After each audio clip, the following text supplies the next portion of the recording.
Dear friends, my congratulations and heartfelt thanks to Most Reverend Benedictus and his team for telling us about the Korea Asia Pilgrimage Network and allowing me to be a part of it.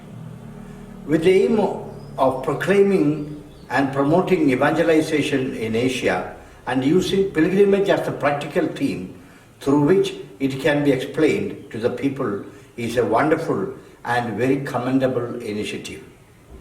At the very outset, I pray that the Lord blesses this initiative and through this and other programs we be able to reach out to the billions of Asia with the good news of Jesus Christ.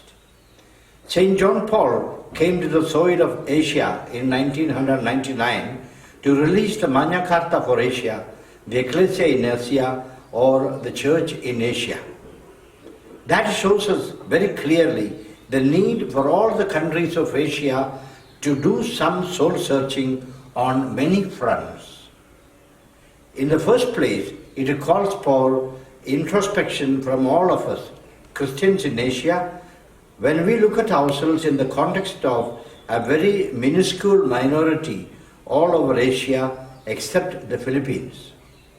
The martyrs of Korea, of Japan, of Tibet and other countries challenge us and inspire us to question ourselves and renew the missionary commitment in all our families, local churches, dioceses and at the church in Asia level.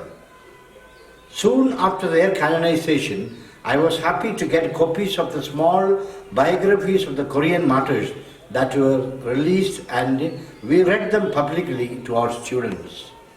As Korean movies and products were very popular at that time, they were impressed to know that there was a deep spirituality and a flourishing church built upon the blood of martyrs. Inspired by this, the young people of one state in India, Arunachal Pradesh, took up missionary initiatives and evangelized their people. As in the case of Korea a few decades ago, here too there was a real growth in numbers and in quality. The call of Pope Francis in the recent times for a synod on synodality and the discussion and action plans to be formed in every part of the church is indeed a call to have a participatory church. Though a very small percentage in Asia, we have a very rich history and ancestry of heroes.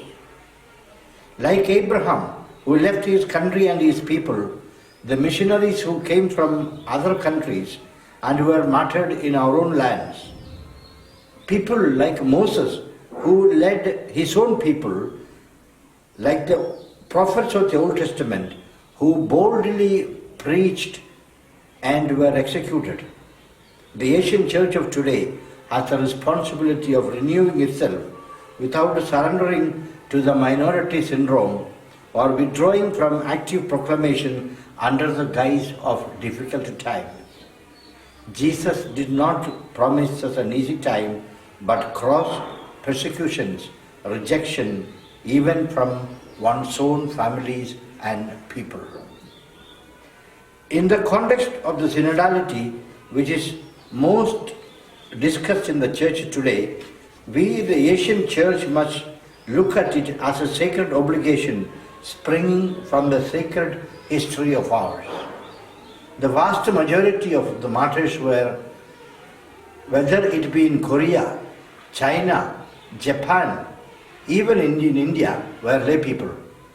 The first Indian martyr, Devasagayam, who will be canonized in May 2022, was a layman.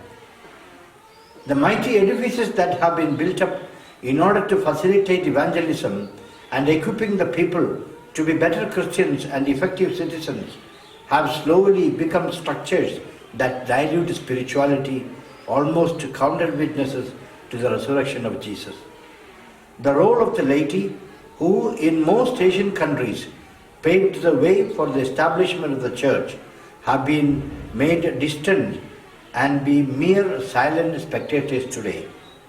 This cannot build a Christian civilization or a church that has strong roots. The church lives in the families, not in presbyteries, monasteries and convents. Good Christians are cultivated in Christian families. Sanctification of the families and strengthening the family values is a priority for the church in Asia today. The famous saying, every Christian is a missionary, has to be effectively brought to every individual believer.